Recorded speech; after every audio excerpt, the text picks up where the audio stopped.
Bonjour, je suis Mathieu Pichoff, je suis réalisateur et j'ai un film en compétition au Festival de Cannes en 2025.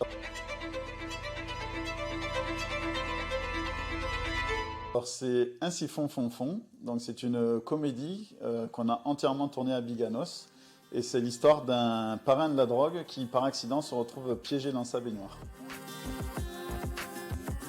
En fait, le Festival de Cannes, il y a plusieurs catégories et nous on s'est présenté au festival Acide, donc c'est la partie je dirais, cinéma indépendant du Festival de Cannes. Donc c'est pendant le festival. Et du coup, j'avais fait un peu cet objectif-là, de faire un long métrage pour un jour être sélectionné à ce genre de festival. Donc c'était la bonne surprise. Je crois que je ne réalise pas encore. C'est surtout la diffusion en avant-première qu'on a fait le 5 janvier, où les gens ils sont sortis du cinéma en étant comme ça, les pouces en l'air.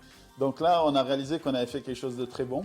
Et ouais, ça fait plaisir, mais je crois que je ne réalise pas encore parce que il va falloir que j'y aille sur place, rencontrer des grands et ouais, ça fait flipper quand même un peu quand même. On ose et c'est ça qui fait la différence, c'est qu'on arrive à réaliser des choses formidables avec peu de moyens. On arrive à avoir jusqu'à 40 personnes sur les tournages pour réaliser certaines séquences. Donc c'est cette magie-là de réunir des bénévoles et réaliser quelque chose de professionnel avec des bénévoles. La difficulté, c'était que c'était un film qui devait se passer entièrement dans une salle de bain. Et on ne trouvait pas de maison assez grande pour nous accueillir. Et puis en plus, c'était une salle de bain qui est allée être plus ou moins détruite au fur et à mesure du film. Donc ça a été compliqué de trouver le lieu. Et l'année dernière, en diffusant Mortel Prostate, il y a une personne qui connaissait une autre personne qui avait une maison qui était malheureusement expropriée pour être rasée et pour laisser place à des bâtiments plus modernes.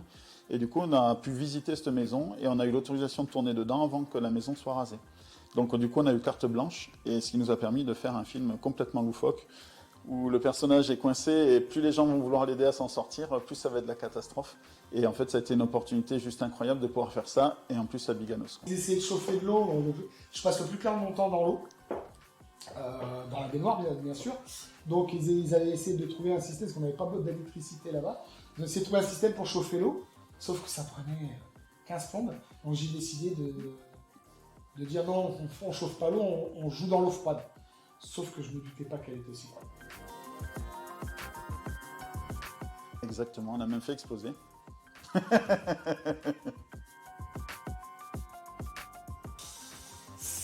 Non, c'est surtout les gens avec qui j'ai joué. Parce que, comme l'a dit Mathieu, il y a plein de bénévoles, des gens qui n'ont jamais joué, ou des gens qui font partie d'un petit groupe de théâtre. Le vrai cinéma, il tourne 1 minute par jour, en général, 1 minute de film par jour. C'est comme ça qu'ils estiment combien de temps il faut pour tourner un film. Nous, on doit réaliser plein de séquences en une journée, donc on se met quand même la pression. Donc le meilleur souvenir, ouais, c'est le club de fin quand tout est dans la boîte.